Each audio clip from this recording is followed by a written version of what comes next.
ዋው ፒያሳ በጣም አምሮባታል። እንደምታዩት የራስ መኮንን ምንጭ፣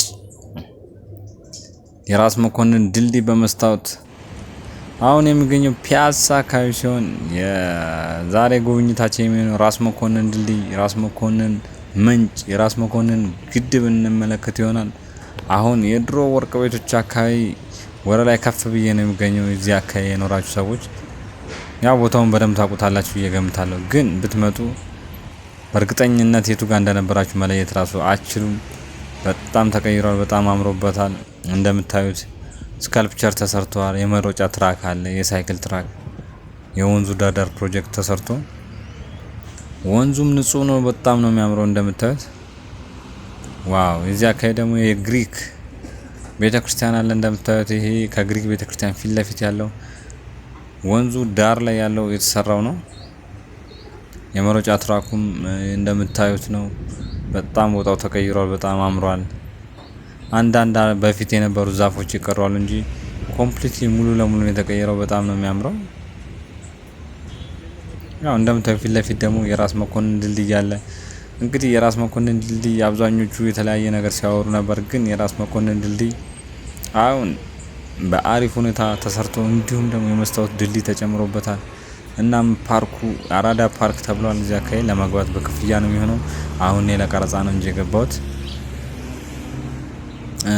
ለመግባት ገና አልተጀመረም ማለት ነው። በሚጀመር ሰዓት ገብታችሁ መዝናናት ትችላላችሁ። አሁን እዚህ ጋር የራስ መኮንን ድልድይ ስለሆነ ራሶች እዚህ ጋር ጋሻቸውን ይዘው እነሱ መታሰቢያ የሚሆን ሐውልት ተሰርቷል ከራስ መኮንን ድልድይ አጠገብ ማለት ነው። የራስ መኮንን ደግሞ በልዩ ሁኔታ ታድሶ ከጎኑም የመስታወት ድልድይ ተጨምሮበታል። ወንዙ ንጹህ ስለሆነ ወደ ታች እያያችሁ በመስታወት ድልድይ ላይ ሲሄዱ በጣም ነው የሚያምረው እንደምትመለከቱት።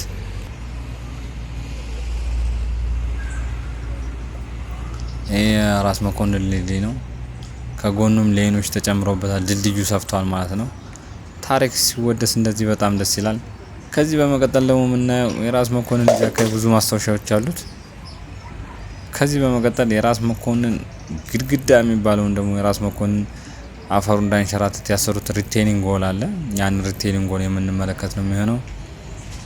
እንግዲህ በመስታወቱ ላይ ሽር እያልን እናልፋለን ወደ ግድግዳው። ፊት ለፊት የምታዩት ሪቴኒንግ ጎል እንግዲህ መንገዱን ቀስ ብለን እንሻገራለን። መኪናዎች በጣም እየበዙ ነው። ቦታው በጣም እንደምታዩት ተለውጧል። በፊት ከነበረው ምንም ድራማቲካሊ በጣም ቼንጅ አለው እና የራስ መኮንን ግድግዳ እንደምታነቡት በ1997 በአራዳ ክፍለ ከተማ እንደታደሰለት ነው የሚገልጸው። አሁን ቀጥታ ጉዟችን የምናደርገው ወደ ራስ መኮንን ምንጭ፣ የራስ መኮንን ምንጭ እንመለከታለን። ከዛ በመቀጠል ደግሞ 70 ደረጃ እናየዋለን። ምን ያህል ታሪክም እንደታደሰና ቦታው ውብ እንደሆነ የምንመለከት ነው የሚሆነው። አብራችሁን ቆዩ። የራስ መኮንን ምንጭ ደርሰናል። የራስ መኮንን ምንጭ እዚያ አካባቢ ሲኖሩ የነበሩ ሰዎች ከምታዩት ውሃ ላይ ወይም ደግሞ ምንጭ ላይ እየቀዱ ልብሳቸውን ያጥቡ እንደነበረ የቅርብ ጊዜ ትውስታ ነው። አሁን ይህን ቦታ መጥቶ ሲያዩት በጣም ለየት እንዳለ እንዳማረበት ሲያዩ በጣም እንደሚደሰቱ እርግጠኛ ነኝ። ሰምሃው ሌሎች የሚነሱ ነገሮች ሳናነሳ ማለት ነው። ስለዚህ እንደምትመለከቱት የራስ መኮንን ምንጭ ይሄን ይመስላል። አሪፍ ሆኖ ነው የተሰራው። ምናልባት ትንሽ አልጌዎች ምናምን በስተውበታል እሱ ቢጸዳ። አሁን ጉዟችንን ቀጥታ ወደ 70 ደረጃ እናደርጋለን ማለት ነው። የቪዲዮአችን መጠናቀቂያ ይሆናል እና 70 ደረጃ ደግሞ ምን አይነት እድሳት ተደረገለት፣ እንዴት አምሮበት ይሆን የሚለውን አብረን የምናየው ይሆናል። እንደምታዩት 70 ደረጃም በጣም አምሮበታል። ናቹራል ክላዲንግ ተሰርቶለት ደረጃዎቹ በጣም አምሮበታል። ጥሩ ሆኖ ነው የታደሰው። ዳርዳሮቹ ደግሞ የወንዝ መሄጃ ምናምን የጎርፍ መሄጃው አሪፍ ሆኖ ነው የተሰራው እና እንደምታዩት ፒያሳ እና እንደዚህ አምሮበታል ማለት ነው። እንደምታዩት ከ70 ደረጃ ቶፕ ላይ ሆኜ ሳየው እንዲህ አምሮበታል ማለት ነው። ቪዲዮንም ላይክ ማድረጋችሁ እንዳረሱ፣ ሰብስክራይብ ካላደረጋችሁ ሰብስክራይብ ማድረጋችሁ እንዳረሱ። ባይ ባይ ቻው። በሌላ ቪዲዮ እንገናኛለን።